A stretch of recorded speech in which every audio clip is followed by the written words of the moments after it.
నా దగ్గర ఒక 15 lakhs ఉన్నాయి. అసలు నేను ఎక్కడ ఇన్వెస్ట్మెంట్ చేయాలంటారు? Vikarabad is the best option. ఎందుకు వికారాబాద్ అంటే వికారాబాద్ అని సపరేట్ హైదరాబాద్ కి పోటీగా వికారాబాద్ అనే ఒక సిటీ నిర్మితం అవుతుందండి. మీ దగ్గర 15 lakhs క్యాష్ ఉంటే మనకు లాంగ్ టర్మ్ ఇన్వెస్ట్మెంట్ కోసం చూసుకుంటే Vikarabad is the best option. ఎందుకు చెప్తున్నానంటే బాంబే హైవే, షాద్నగర్ హైవే, 2 హైవేల మధ్యలో ఒక 100 కోట్లు ఎకరం పోయిన నియోపోలిస్ నుంచి 40 minute డిస్టెన్స్ మంచిగా ఒక వికారాబాద్ అని సపరేట్ హైదరాబాద్ కి పోటీగా వికారాబాద్ అనే ఒక సిటీ నిర్మితం అవుతుందండి. ఎందుకు వికారాబాద్ అంటే కనెక్టివిటీ ఇంపార్టెంట్. ఎక్కడైనా సరే రైల్వే స్టేషన్, కలెక్టరేట్ ఆఫీస్ వాటి అన్ని దగ్గరలో. ప్రగతి రిసార్ట్ మినిమం 4 crores 5 crores ఒక విల్లా, ఎక్స్పీరియన్స్ 100 కోట్ల investment, close to the 20 minutes to that. ఇంకొకటి వికారాబాద్ లో సపరేట్ రింగ్ రోడ్ ఒకటి ఉంది, బిఆర్ఆర్ అని, వికారాబాద్ రీజనల్ రింగ్ రోడ్ అని.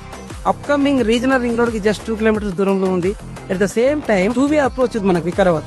మీరు చేవెల నుంచి వెళ్ళొచ్చు, ఇటు మన చిలుకూరి బాలాజీ టెంపుల్ నుంచి వెళ్ళొచ్చు. వికారాబాద్ ఊటీ ఆఫ్ తెలంగాణ అంటారు. చందన్ వ్యాలీ, జీనం వ్యాలీ అని క్లోజ్ టు ది వికారాబాద్ ఉన్నాయి కనుక ఆ సరౌండింగ్ లో 15 lakhs లో ప్లాట్ అవైలబిలిటీ ఉంది. తక్కువ బడ్జెట్ లో ఎక్కువ ల్యాండ్ వచ్చే అవకాశం ఉంది కనుక వెస్ట్ హైదరాబాద్ కి బెస్ట్ ప్లేస్ ఏదైనా ఉంది అంటే ఖచ్చితంగా అది వికారాబాదే.